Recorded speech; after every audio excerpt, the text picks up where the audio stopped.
Yeah, I guess. I mean, I'm not going to act like I studied and had all the research on Willis Reed and that performance. But I mean, fourth quarter of game one, that's like the game 7 of game one. So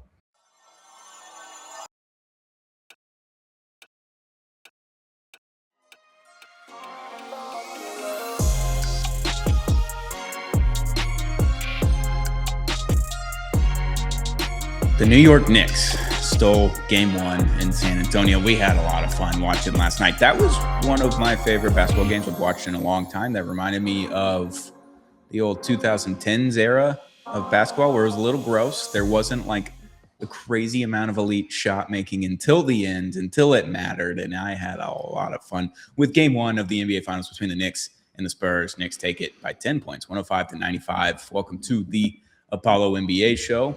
I'm your host, Stone Strankman, joined always by Sheldon North. How we doing, bud? Is your mic okay? We're just doing a lot over here. Okay, sorry for trying to adjust the volume. You're like screaming in my ears. Okay. I don't know. Everything's fine. For those listening, there was a great visual gag where I was trying to find the volume knob on my mic, and I did. I found it. Yeah. Happy Thursday. Yeah. To answer your question, I'm doing great. I was not having a lot of fun in the first half of that game just because I was like, great, Spurs are just going to walk away with this, which is a dumb thing to think in any game one, especially when the home team is the one who's kind of dominating. And then the Knicks gave me my money's worth. So good night. I wore my RJ Barrett jersey last night. Yeah, I'm not surprised. If you would have asked me to guess which Knicks jersey you wore, I would have guessed it immediately. Not the Stephon Marbury or the Bernard King or Frank Ntilikina. No, I would have guessed RJ Barrett, but the fact that you have a Frankie K is insane. It's Frankie N. Starts with an N. People forget. Ntilikina. Why did I say K? I don't know. I would even Frankie Smokes. That's fine too. Him back in the day. I need to do some research to figure out why I thought there was a K. Maybe it's the Kina. There is a K in there, so there is a K. It sounded right when I said it. That's how I feel about it. No, that caught me off guard. So hand up. I missed a good I missed like basically the first quarter. Have family in town. Had to go pick her up from the airport last night and picked up dinner. So we were eating dinner at the dinner table. I was sitting there anxiously waiting to either pull out my phone to await the moment where I knew I could pull out my phone and not get in trouble, or also just move to the living room so I could watch the game. So middle of the second quarter is kind of when I came in. I got an alert on my phone while we were eating dinner that Jalen Brunson like limped off to the locker room, and my heart sank and I thought I died. But it didn't, because he came back. He was already back by the time I got into the living room and had the TV on already, had it ready. So that was good. But yeah, the first half was a bit of a clusterfuck. Is the best way to describe it for kind of both teams. Like both teams didn't look particularly great. A little antsy on both ends, especially San Antonio. It felt like they were extra antsy, extra young, whatever it is. But yeah, the first half it was like, it's not ideal, but like we're within striking distance. San Antonio kind of pulled away there in the last 2 minutes of the first half. They kind of built that almost 10-point lead, 8-point lead, whatever it was. So I felt fine going into the second half. I didn't think that game was over. And even if they did lose game 1, I was like, you're really aiming to split here if you're the Knicks. So interesting first half, but not like overly eventful. I think it was just a lot of kind of gross basketball, which I enjoyed. It's like SEC basketball. That was good. Yeah. Julian Champagny had 15 points in the first half. He hit all of points he scored with. Yeah, he had 15 points and had 5 threes. He was 5-11 from 3, right? So scored all of his points in the first. No. He scored 1 point. Oh, he did hit a free throw later, right? In the fourth quarter. Yeah, I remember that. Yeah, he went 1 for 2 from the stripe in the fourth. I was like, oh, wow, he missed. Yeah. So that's what I think an underrated part of the Knicks run, I think a lot of people have been talking about this after last night, is how good their defense has been. And I think partly because of the teams that they've been playing. Now, Cavs is good offense, but sure, got in their own heads, whatever. But the Knicks offense was just so insane during that series that it was a little easy to ignore. And then smothering the Hawks outside of 2 games not that crazy. And then the same thing with the 76ers. But they're just like absolutely punishing these teams, even if they're missing players. And then you got to see them do it to a very good team last night. Yeah, hockey reference, Stars. I remember this from this season. New Stars coach Glenn Goldson, he was like, when our defense is really good, like if our defense is elite that night during a game, our offense is actually better. Our goal scoring chances go up. Our goals scored go up. Like all these things go up if our defense is elite. During a specific game, I feel like the Knicks are kind of like that. Not that their offense was elite, but they did score 105 points, and the Spurs did not score 105 points. Like they were more elite than the Spurs were on offense, and it kind of started with defense. And I do have a few defensive metrics here. Oh, Spurs were 1 of 14 when Brunson was the primary defender last night, and 0-7 in the second half. I don't know how much that really means because Brunson is definitely on their worst player throughout the game, but like worst offensive matchup, whatever it is. But then Karl-Anthony Towns, that was the surprising thing for me, is like he started off on Wemby, and like there wasn't a whole lot of OG on Wemby last night, which I didn't see coming. I don't think the Spurs saw coming because the majority of the minutes in the 3 games that they had played was OG on Wemby. Karl-Anthony Towns, Wemby was 2 of 14 when Cat was the primary defender last night. And he didn't have a foul in the first half. So like he had leg room to just he could wiggle around in the second half, and he picked up 2 quick fouls like a minute and a half into the second half, but it didn't really matter because he didn't pick up one in the first half, which I thought that was astounding. That one, that defense was so good. 2, that he didn't have any fouls, and 3, that Cat was just blowing by Wemby kind of whenever he wanted throughout the entire game, which was really fun. Yeah, I did see a tweet that was putting. I think you retweeted it, yeah. About Chet? Oh, no. I think you retweeted another one, or maybe it was someone else. It was like, about Wemby flopping and stuff. Or how the Spurs have the highest free throw differential in NBA playoff history. Yeah. In the media narrative and stuff like that. And Lakers fans are shaking their fists right now. That's right. Clutching their pearls. That's our record. Yeah. That is insane. But I was just going to say someone was putting Chet back on the stand, putting him on trial, just talking about how easy it was for Cat. And they're like, yeah, Chet sucks. Yeah, that's poor guy. The free throw disparity really only was in the first half. If you look at it again, if we're within 5 to 7 free throws attempted per team, I think I'm content with that. Spurs ended up with 25 free throws. Knicks ended up with 18 at the end. And like, I think they only had 2 or 4 first half free throws, which was kind of egregious when the Spurs had 12 or 14 or whatever it was in the first half, but it didn't even all the way out, but it came back to earth in the second half. So my buddy, I was picking up dinner last night, and one of my buddies that works at the restaurant I was picking up dinner, he was like, he's so anti-basketball because of the flopping and the refs and this and that. All my the favorite kind of people. Yeah, the casual NBA fan like wants to enjoy basketball, but isn't enjoying basketball because of the narrative, right? I literally got there right as tip happened to pick up my food, and he was like, "You excited about the game?" Obviously, I'm in my RJ Barrett jersey. I was like, "Yeah, I'm really excited." I was like, "This is like the ideal finals matchup because I think they both do things that the other team isn't good at, and they both do things that they are good at. Like, I think it's going to be a fun chess match. It's going to be really interesting." And I feel like the foul calls and the foul baiting and all that kind of stuff has gone down as the playoffs have gone up. So I was like, this is going to be really fun. I think you should just pay attention to this game and enjoy it while you're working. Like, just watch the game and let me know how you think. He texted me in the third quarter. He's like, this game fucking rules. I was like, yeah. It's like the foul baiting wasn't there. The refs weren't in the game the whole time. And it felt like they weren't in the game the whole time, even though it was Scott Foster and Jalen Brunson was getting after him in the during the TV timeouts and everything. Like, he was talking to the refs constantly. He was upset, which kind of fair, I think. But like, yeah, then my buddy just texted me. He's like, this game rules. That was the best basketball game I've watched in a while. Like, I had a lot of fun watching that one. I was like, yes, you should have. That was a really good game. Nice. Yeah. I think I told you guys I had a similar experience with one of my buddies who says the same kind of things, but it was about the Western Conference Finals. Yeah. And I was like, so many more games are like this than you realize, but you won't tune in to watch them. You just don't watch them. Yeah. I don't have a problem with the players regularly talking to the officials. No. If they aren't just like constantly falling on the ground, wink, wink, whatever. Yeah.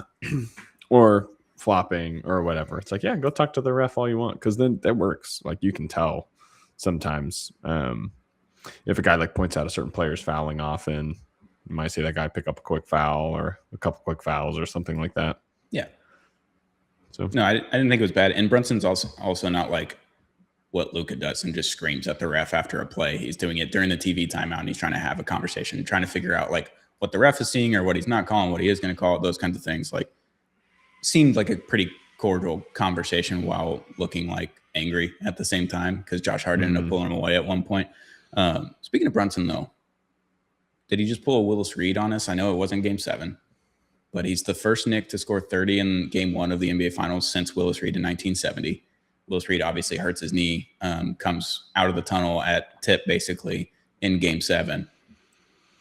Jalen Brunson goes off, knee injury, limps back, has a 30-point game, first 30-point game in Game 1 by a Knicks player since 1970, the first title. Shot 31 times, but he got 30. Yeah, we were talking about it before, but he shot the 31 times, but most of that was just poor shooting in the first half. And then in the second half, he really locked in. Yeah, I guess. I mean, I'm not going to act like I studied and had all the research on Willis Reed and that performance, but I mean, fourth quarter of Game 1, that's like the Game 7 of Game 1. So yeah, if you're going to come through, yeah, I don't think it can be understated how important winning Game 1 on the road is in a series against a very good team. The last 3 teams to win Game 1 on the road in the finals have lost the finals. They've lost the finals. Well, never mind. So I was thinking about the Western Conference Finals last week. Yeah, when the Spurs win Game 1 on the road. But I guess, what do I know? But the last team to win Game 1 of the finals and the finals was the 2004 Pistons. So, wow, interesting. Wait, the last team to win Game 1 on the road, on the road and the finals were the Pistons in 2004. The 13 Spurs did it. And there's a few other teams in there that I can't remember, but that's the one that stood out to me. I'd be interested to see what the like record disparity is, and like which teams on the road, which teams winning Game 1, and because they also like that put a graphic on ESPN last night after the game, like right after the game. I think 70% of the finals winners over the history of the finals, teams that won Game 1 won the finals. 70%. They're like 55-24 or something like that. In the finals. So that's another stat, but it's just stats. Stats. Well, I guess it kind of stands to reason, because typically the team that is getting to play Game 1 at home is the team with the better record. Yep. So ideally they've been the better of the two teams throughout the season.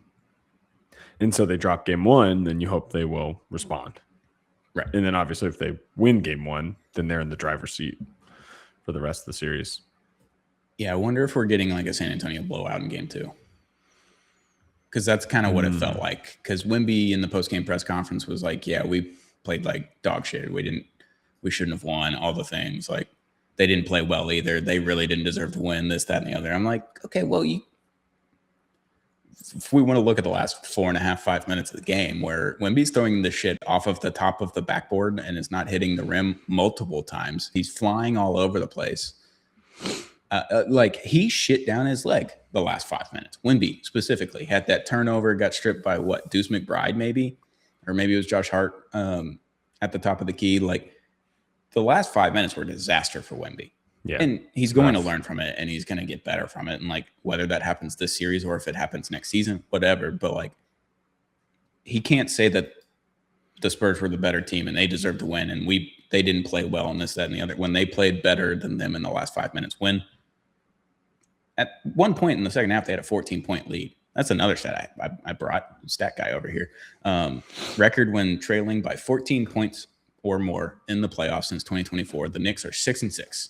So they're 500 when they're trailing by 14 points or more in the playoffs. Yeah. The rest of the NBA is 10-100. 10-100.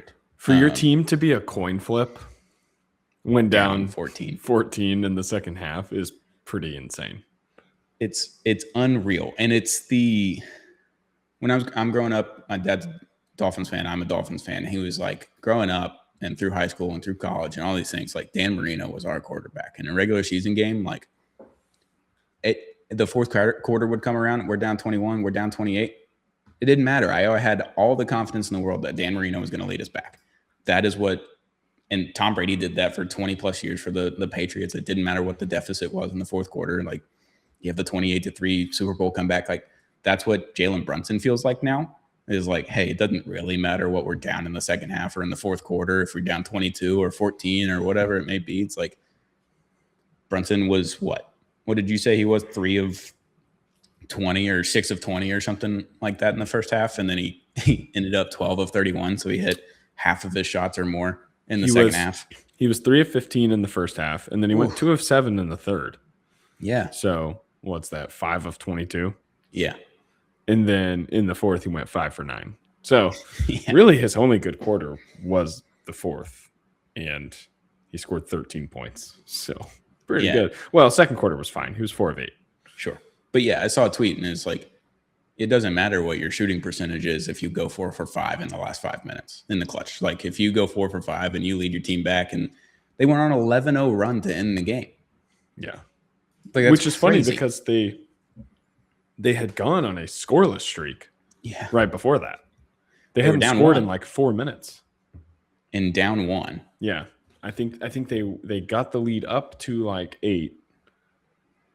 8-ish, almost double digits. And then the Spurs came back and tied it and I think took the lead by 1 or 2. They were winning 3. by 1. Yeah.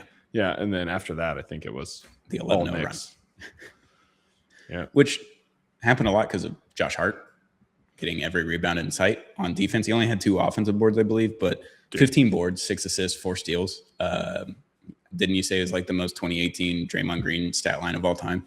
I didn't say that. Okay, someone did. But whoever said it, I salute you. Yeah. Probably Drew. It's probably Drew. Or Josh. Might have been We've Josh. exhausted our options. Yeah, that's about it. But that was just a good performance when he wasn't hitting shots. He was 1 of 5, 0 of 3 from 3. Like, I thought he was going to be the X factor on offense. He's going to need to hit his threes if they're going to leave him open. He didn't. Deuce McBride, same thing. Like he came in and he was fine, but Mikal Bridges didn't even get a lot of run. He had 9 points, only took 6 shots. Like OG Anunoby hitting a couple of threes there in the fourth quarter too. Yeah, that was huge. Up. Brunson obviously, and then Shamet coming in and just playing 33 minutes and being good for 33 minutes is so funny. Dude. It's crazy. He's just kind of like, he had a moment on the Clippers there, and then he's just kind of been meh. Yeah. Since then. And then obviously now he's alive this playoffs. Turns out. And then when Brunson goes out, Jose Alvarado like kept him afloat, or just like didn't kill them when he came in, and he was like decent, 3 of 6, hit a 3, had 4 boards, like didn't turn the ball over. That was a huge thing. And Mitchell Robinson only played 13 minutes last night. Dude. If you can win a game without more than 25 minutes of Mitchell Robinson on Wemby and Cat playing Wemby as well as he did, like, giving him a business, even if you didn't shoot well. Because you didn't really shoot well. 41% from the field, 30% from 3. The Spurs were 25% from 3 and 36% from the field. So you shot better than them, and you didn't shoot all that well. Yeah. Yeah, man. I think Cat deserves a lot of credit. There were a couple stretches there at the end of the game too, where he was really solid defensively. They did a really great job. Just speaking of Cat and the defense, I know you had the numbers of how people shot against them, but their ability to keep Wemby far away from the bucket was, I think, the most important factor in the game, because it gave them the opportunity to go on runs and stuff like that. But also there were so many moments in the Thunder series where it would feel like, all right, the Thunder's offense is really clicking, but they just could not keep Wemby out of the paint. So it just didn't matter. Even if he wasn't the one scoring, it was just creating a lot of problems, opening up people on the perimeter and stuff like that. So then being able to like shrink the floor for Wemby to just the kind of semicircle around the key, just could not be more important. Now, the fact that he can shoot and stuff like that is great, but you just take that gamble. Yeah.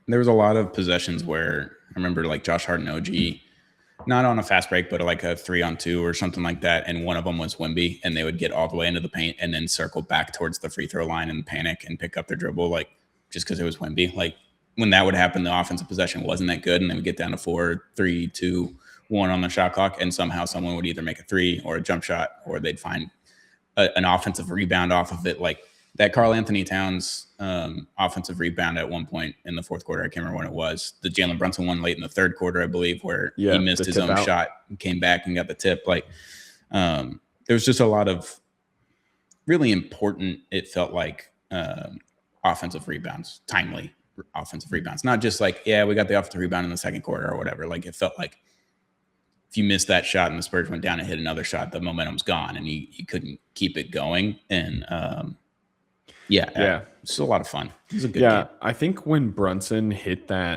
missed the shot, tipped it out to Bridges immediately gives it back to him. He hits that three in the corner. The game felt over there. Like it felt like that's when they won. And I think that only put them up by. Is that when they took the lead back? I can't remember, but it might have been, or maybe they go up 5 at that point or something. Yeah. That wasn't like the dagger because there was still too much time left, but it felt like, all right, they just grabbed the thing by the neck. Yeah. And I think at the end of the day, the Spurs role players were not good enough in comparison to what the Knicks role players were doing. Like Vassell was fine. I don't think he was good. He went 1 of 6 from 3. You need him to be better from 3. You need to have to hit 2 or 3 of those. Keldon Johnson he played 8 minutes. Just non-existent in those minutes. Man, he was getting killed. He's had a rough playoffs. But he was like good at some points in that OKC. Like game 7, he was great in OKC, right? Yeah. And Luke Cornett was basically obsolete. He didn't do anything. Not that he's done anything really this whole playoffs, but he had that moment in game 7. You think they're going to be a little bit better. Played 12 minutes of Harrison Barnes. Didn't see that one coming. Kept seeing his bald circle on the back of his head show up every once in a while. I was like, hey, there he is. The Spurs are contractually obligated to have one guy with a little bald halo. 100%. But I thought Castle was really good. I thought he was kind of the initiator for most of the offense. Like he was the most creative or consistent player on offense outside of what Dylan Harper brought. I thought Dylan Harper should play 40 minutes if you want to win games, is where I think we're at. Yeah. I'm just saying, when we were trying to figure out who the 5 best players were in the series, I said Harper was 5th over Fox and Castle. He did. And no one really fought back. No. But I'm just saying. You did ask, you're like, I don't know if he's going to play enough. And I think you're still right. Like, we don't know if he's going to play enough, but I think he's proving how much that needs to not even be a question. Yeah, for the Spurs. I get why you rely on Fox a little bit more.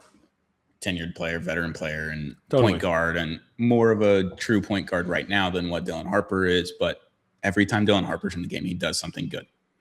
Every single time he's in there.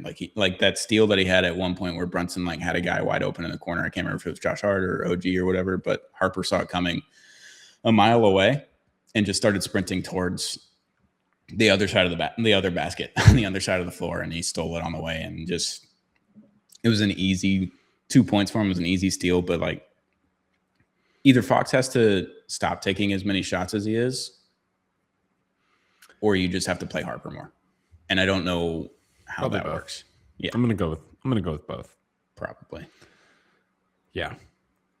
And maybe that's a Wemby thing. They played the same amount of time. They both played 37, almost 38 minutes together, Fox and Wemby. And maybe Wemby's like, I'd prefer Fox out there for a majority of my minutes because he plays better with him or whatever. But Wemby, half of his points were free throws. Yeah, that's what I was. 6 turnovers, 6 field goals, right? Yeah, that's what I was getting ready to bring up. Is his final, if you're just looking at his production, it is deceptive. Yeah. Because yes, he scored 26 points. Yes, that still matters. But the fact that, almost half of those points came from the free throw line, and he looked so disjointed offensively for the most important parts of that game. Players. Did I just disappear for a second? Yeah, the ghosts are back, and that's fine. That's right. The gremlins. Yeah. The fact that is an even more important story than the role players to me, because yes, you need the role players to step up because Wemby is playing like this at the end of the game. Yeah. And it will make it a little easier for him. But it's kind of like goes back and forth. The reason they can just key in on all the role players is because they have a plan for Wemby. I'm still astounded that Cat played that good of defense. I feel like this has kind of been a thing. Like, not that he's been great or anything like that, but he's had moments where he like locks in and he looks a part of their defensive unit. And that's that's really all you ask. It's really more so when he got to the Knicks.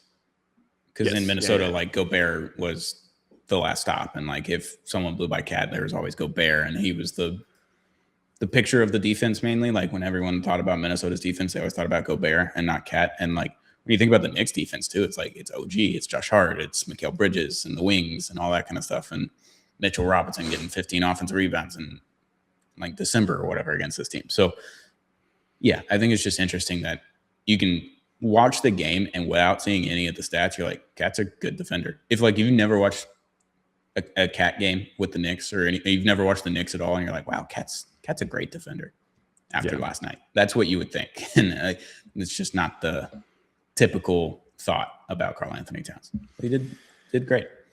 Yeah, he did. We'll see if the Spurs can figure out a way to, I would say, maybe attack him more. Yeah. Put him in more situations to foul, and then we'll see how the Knicks will answer. As much as we can kind of harp on Tom Thibodeau, I wonder how much of his mentality has kind of helped Cat get to this point. Yeah, and I wonder what changed from Tibbs to Mike Brown as well. Because well, they're both kind of like psychos, like Brown's like a super fiery coach. Right. I would say probably more gifted offensively as a coach. But then it seems like maybe a little better at tapping into the like psyche of his players. Like getting that little extra out of them. That's just a guess. Which is funny because like everyone that talks about Tibbs, like Jimmy Butler or whoever that played for those Bulls teams, like Tibbs is my favorite coach of all time. I'll do anything for Tibbs, like all those kinds of things. So I just wonder what the difference is in the philosophy of like the defense and the offense and how that works. Because obviously you're playing the bench a lot more. Look, you got 33 minutes out of Landry Shamet. Like Tibbs was not doing that last year, right? Yeah. Honestly, maybe it's just because he's not grinding them down to a pulp. Yeah, they're not. Like, obviously, Brunson got hurt last night, but Brunson got hurt immediately in the playoffs last year, it felt like. Yeah. In the first series, I think he got banged up. And, like, Brunson played 37 minutes last night after leaving for a point. So, like, they kind of needed him because he is the gravity of the offense. Like, everything starts and ends with him. But Cat, like, if he could take 18 shots a game instead of 12 to 15, it's like maybe you get a little bit more offensive output out of him. But the strategy is working right now. So I don't know if it matters. He got 4 offensive rebounds and 4 assists last night. Like only 2 turnovers. Man, he had 4 fouls and they were all in the second half. Like he just did everything pretty much right last night. And it was just impressive. It was a good game. Yeah. Good for Cat. Great game 1. Great game 1. To watch. I mean, a lot of fun. Thoughts on the San Antonio Spurs crowd wearing the Fiesta shirts? I saw a lot of the Twitter discourse this morning about it. I don't care. Okay. I think I don't have a lot of thoughts. It is a little weird to wear it when you're not doing the Fiesta jerseys. Yeah. But I don't care enough about it. I just found it funny that several sections of the arena were wearing Knicks orange. That's interesting to me. Now, maybe if you do Fiesta instead of just like all black or all white, that hides the Knicks people a little more. A lot of Knicks fans last night. Let's be honest. You're not hiding. They were loud. A lot of Knicks fans last night. And you could see them on the TV like cheering when things happened too. That was a lot of Knicks fans. There were a couple times I wasn't able to listen to the game in the first half. And so whenever I finally was able to, there was a time when Brunson was at the foul line and they started chanting MVP. And I just had this like I was so disoriented. I was like, what is wrong team? Wrong team, guys. Turns out wrong fans. Yeah, John Turturro there wearing his Patrick Ewing jersey. That's right. Your Audi loves the Knicks. Yeah, that was a good tweet. Yeah. Obviously, Shamet was there and Stiller was there. Stiller's like I understand that Stiller is a director and has been in the movie business and the TV business for a very long time. The fact that he's able to just get the shit with the iPhone is so cool. All the cinematography stuff with just an iPhone, sitting as close as he can and getting everything in slow-mo, or just the shots that he's giving and the camera track. I understand that this is what he does, and that's what he's good at. Still impressive. Still cool. Love all those videos from Ben Stiller. Shout out to Ben. Yeah. And then you got to see Spike Lee and Tracy Morgan just nuts. Living their best lives. You see Spike Lee got the original 1970 NBA Finals champs banner. No. A couple of days ago. It had been sitting in storage because it was in the old garden, I think, or maybe it was in the new garden, and they took it down because they have a new banner or whatever. He has the original banner now. He bought it. Okay. Good for him. Yeah. Big deal. It's kind of cool. No, like if you're a Barstool fan, like Big Cat is buying all of the most egregious banners that have ever been hung. The most recent one was the Florida State 2020 number 4, and then coaches poll COVID canceled season. Good. That was a banner. They literally hung a banner after that, which is crazy. He bought that one. So like banners are cool, and especially if you can get really cool ones and you're a super duper duper duper duper fan like Spike Lee, getting the original banner is pretty cool. So maybe that's a good omen. Maybe it's not. I don't know. We'll find out. Fun game 1 though. Yeah. I just found it interesting, the Fiesta colors, when alternate jerseys are not allowed in the finals. Yeah, I don't mind it. I mean, the fans, it's obviously the fans' favorite. Yeah. Uniform or scheme, whatever, to get into. And so if it makes the fans more excited, that's fine. For me, though, nothing can really live up to the LeBron era Heat with their like whiteout, all black or all white. The uniforms was fire. Yeah, those were so sick. The white hot, the fans all wearing the same thing. Mm-hmm. That is just like the pinnacle of the fan t-shirt involvement, tying into the team uniform thing for me. So yeah, as a fan at a game, like if you were going to an NBA Finals game for the Rockets, what would you rather have on the back of your seat? Would you rather have a rally towel or a t-shirt? Probably a t-shirt. Because even if I don't want to wear it for the game, I'm going to have it, Yeah, I think for hockey, I'd rather have the rally towel, because watching rally towels during a Stanley Cup playoff game is incredible. Like on TV, it looks sick. And when you're doing it, like you just get fired up and just start slinging that thing. It's true. And you can like basketball. I don't think that looks the same. Yeah, I have them behind me. Yeah. But yeah, I think basketball, I'd rather have the t-shirt. Hockey, I'd rather have the towel, because it looks cooler on TV with the towel. I think the t-shirts look better on TV with the NBA players or NBA games. Yeah, you can see more of the stadium, or like in a different way. Mm-hmm. In a basketball arena, you don't have like the plexiglass or whatever kind of shielding off part of it. So yeah, I think it just kind of creates a vibe. It's cool. Yeah, because the Mikko Rantanen Game 7 hat trick last season against Colorado, where he did it in the last 12 minutes or whatever, the last goal that he scores and comes back around towards the glass on the opposite side, the entire video is just rally towels, like on the broadcast and everything, which is sick, because like everyone's just hammered and hyped. So yeah, I think I'd rather have the t-shirt. But yeah, I think the Miami Heat white hot, when they would do the white out with the white hot jerseys, that's definitely the pinnacle. OKC does a great job of the t-shirts. The Spurs have done a great job with the t-shirt. The fans themselves are actually putting the t-shirts on. Yeah, is a big thing. I don't know how many other teams are doing that well. Spurs and OKC stand out right now. The Heat back in the day. I don't know who else does it better or good. Yeah, I think the Rockets do it, or they did it last year, but the fan participation is so wishy-washy. Yeah, the Mavs in 2024 had a tough time with it because the 100 level was all corporate.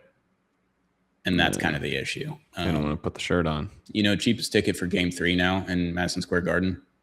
Yeah. Oh, wait, let me guess. $7,000. It's close. It's like $6,800 get-in price. That's crazy. For Game 3 after winning Game 1 last night. Yeah, fun game. Game 2 is tomorrow, as you're listening to this on Friday. Should be a fun one. I expect the Spurs to come back and be pretty dialed, if I had to guess. Yeah, I think they're probably going to up their intensity, physicality, play super hard. I think they'll punch back. It would be tough to see Wemby have 2 games like that in a row. Yeah, Curious. I think it'll be fine.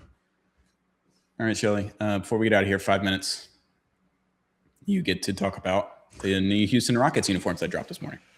Yeah, so we've been getting a pretty strong lead up. The Rudy T's Diner, I think, has been solid. As much as I hate the mustard and ketchup moniker or whatever you'd call it, the naming convention for this color combination, they finally confirmed it this morning, dropping all 3 of the uniforms, the white, the red, and the black, all featuring the classic red and yellow and some variation, all featuring the now beloved Dunksternaut as a small detail, but it's there nonetheless. I expect to see it on the court in some fashion at some point in time. Honestly, I'd love it if they just made that the center court. It's so easy. Just do it. Everyone would love it. It'd be the easiest approval rating of all time. Yeah. Off the rip, I think I would rank them from 1 to 3rd. Red, black, white. And I should say red, black. Distant third white. A giant chasm. White. I think the white ones are bad. I think I just don't like them. And most of it, I think, we talked about the red and yellow detail and how the yellow just feels like a lot in those. I don't know why. I don't know if it's because white and yellow are both kind of lighter colors, maybe. Yeah. So it looks kind of weird, but it's the pinstripes. I just don't like the faint pinstripes on the white. I just don't care for it. On the red, it doesn't bother me as much. The more I look at it, the more I'm like, it's fine. I think it's because they just kind of blend in more. But on the white, I do not care for it. Yeah. So I'm scrolling on their Twitter right now. The biggest issue here right now is they're doing like the multiple pictures square or whatever on Twitter. For the red uniform, it's a red background. For the black uniform, it is a black background. For the white uniform, it's a yellow background. And that really takes away from the jersey because all I can see is yellow. But when you zoom in on just the uniform, there's not as much yellow. There's more red than there is yellow. There's white. I think they missed the mark on that portion. Just the marketing aspect of it. The marketing was all great leading up to this, but then when you're putting out the photos of the actual uniform themselves and not just a video of it, and even in the video, everything was the yellow background was just it's a bit much. Very apparent. It's a lot of mustard. I think that's my problem with the white ones. But then you go to the pinstripes. Commit or don't. Just do the pinstripes or don't do the pinstripes. You can't do the half-ass pinstripes that we have going on these uniforms. The very faint pinstripes on all of them too. Like they don't stand out enough to where you're like, oh yeah, that's a pinstripe. And then when you do see them, you're like, so were we doing the pinstripe or did we run out of ink while drawing said pinstripe? Like, what is it? And I understand it might be trying to be like a rocket streak through the sky, like whatever the cloud is from jet fuel that they're dumping into our ozone layer. Maybe that's what it is. And if so, that's a cool thing. And I get that. That's fun. The execution of it's a little tough. I will say the black ones are cool, but whatever. Yeah, the black ones are cool. I like the little stripe, look like stars almost. Instead of the pinstripes on them, I like those on the black. Yeah, those are good. I think because they're more subtle. I honestly think I kind of disagree a little bit with like the do it or don't. If they would have went full pinstripes on these, I think it would have looked bad, like just outright bad, because I think it would have been too busy. Okay.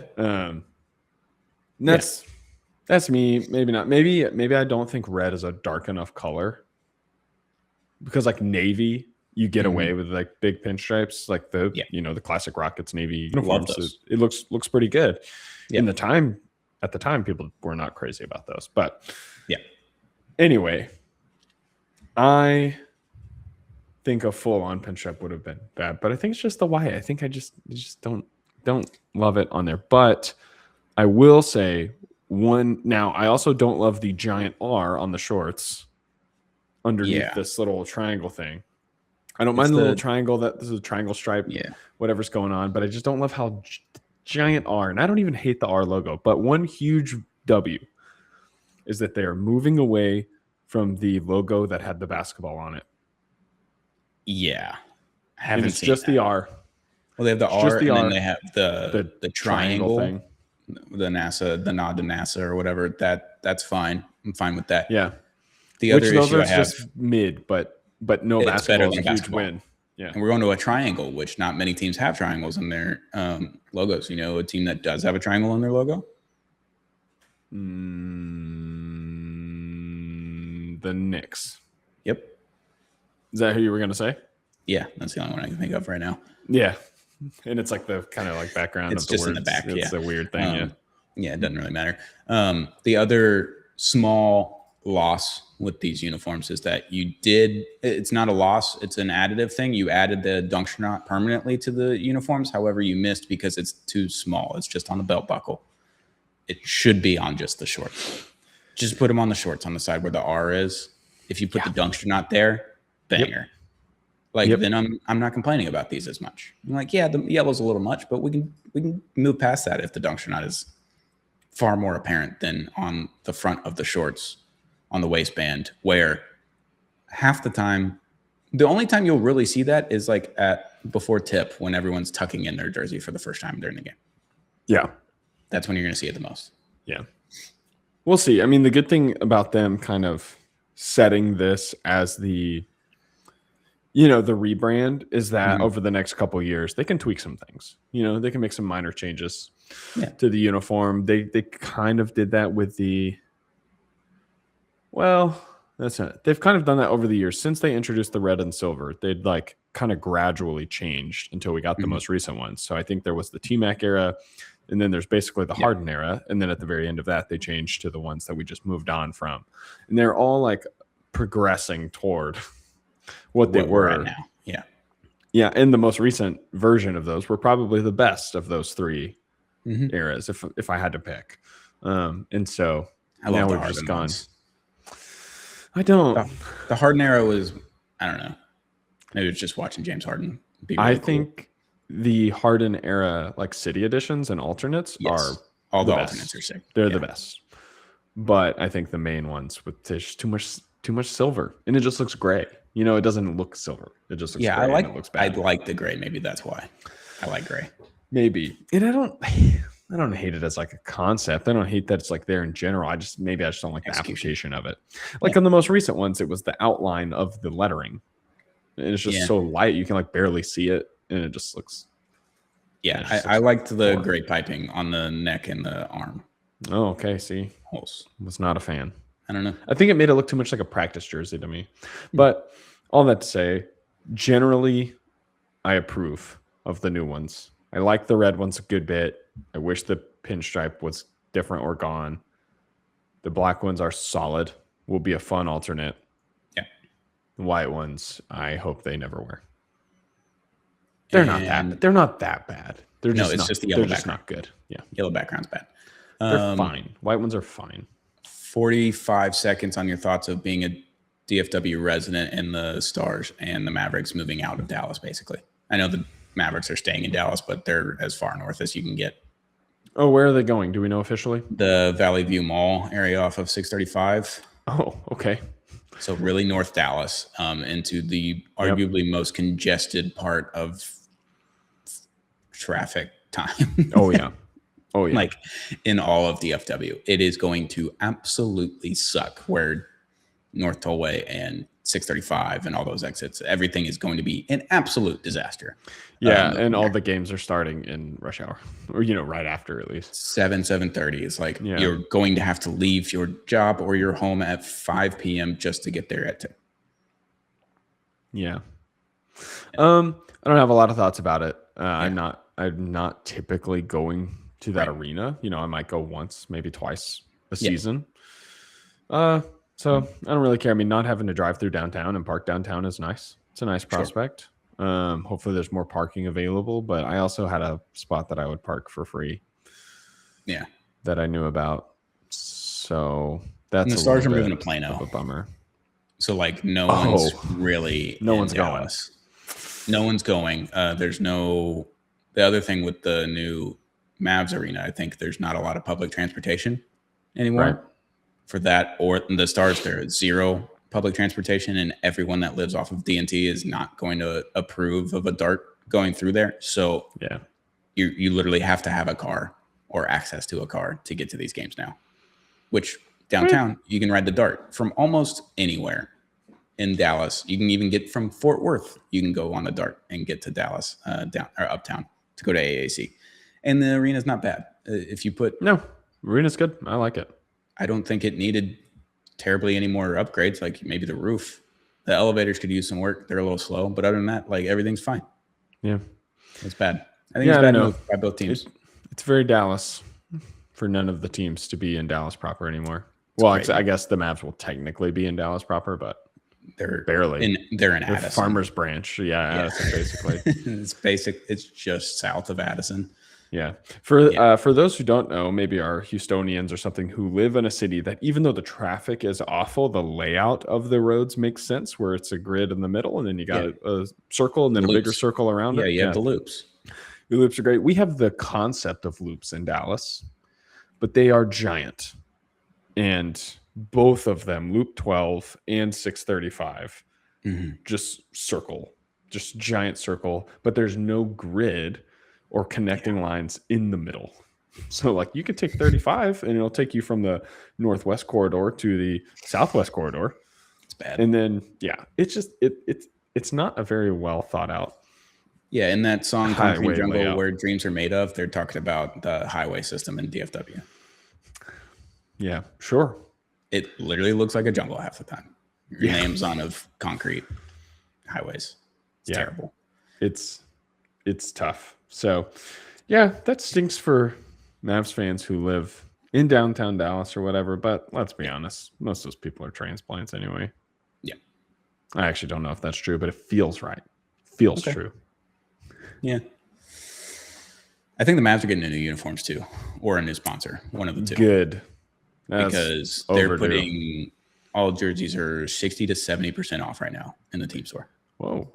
At the hangar. Kyrie, Cooper, all the jerseys in the hangar are 60 to 70% off. So I believe it's either a new sponsor, New Jersey sponsor, or we're doing a rebrand. I would love a rebrand. Be fun. Yeah, rebrand would be great. I think desperately needed. It was like the Tom Brady Patriots. They rebranded like his last season before he left. It's like you're going into a new era. Yeah. We already left the Dirk era a long time ago now. And now the Luka era is over. Like it's just rebranded. Should have done it a couple years ago, but whatever. Yeah.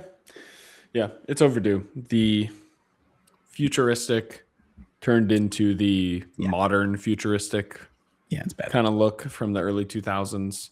Real bad. They gotta undo it. They're in the same position that the Rockets were, I think. They went with something that felt on brand in the 2000s, and then they kind of like stuck with it a little too long. Way too long. Yeah, time to go back to the classics. Give me some green and blue. Yeah, just roll those. The hardwood classics that they wore this past season, the green ones. Just make a blue one and a white one and call it a day and get the fuck out. Yeah. Yep. It's very easy. That's all you got to do. And I love them. They're great. Do the M with the cowboy hat, all those things. It's the best logo. Yeah. So easy. It is. Has a basketball on it, but whatever. This whole branding thing is really easy, honestly. It's shocking when you have a good design. Just like don't fucking change it. You know? Oh yeah. Yeah. Tweak it for an alternate every once in a while. I'm fine with that. Yeah. I'm joking a little bit. But I'm not. Because I know that the reality of design and thinking through all these things and trying to make everyone happy is difficult. But like sometimes we overcomplicate it. The Stars just did it. They went back to their 99 uniforms last year with the new colors. Yeah. And it sold the most jerseys in NHL history in a season. Yeah. NHL history. No other jersey sold. They do look really good. They're great. Just do that. Go back. Do it. It's easy. All right. Anything else before we get out of here? I don't think so. Excited for game 2. Yeah. I think you're right. I think the Spurs will probably win. Or at least, look more. Beat the crap out of the Knicks. Well, they look pretty good until the end. Or it looks pretty solid. They look fine. Yeah. I don't know. Yeah. So excited for it. I think the series is going to be great. I feel even better about it after game 1. Yeah. I'm excited. It should be fun. So enjoy game 2 on Friday. We'll be back on Sunday night to record Monday morning with the episode. So hit that subscribe button, turn on the notification bell if you don't want to miss an episode, don't want to miss a short, don't want to miss a clip on Apollo NBA Show on YouTube, or follow us on social media on Twitter, Instagram, TikTok, all the things at Apollo NBA or Apollo NBA Show. Follow us on audio podcast platforms like Apple, Spotify. We got video on Spotify. Eventually we'll have video on Apple. It's there. I don't know. It's just never going to happen. It feels like at this rate, but it's there. But our uploading system doesn't allow it right now, and they're still working on it. So eventually we'll have video on Apple as well. Follow, subscribe to us there. We'll be back very, very soon with another episode of the Apollo NBA Show. Bye.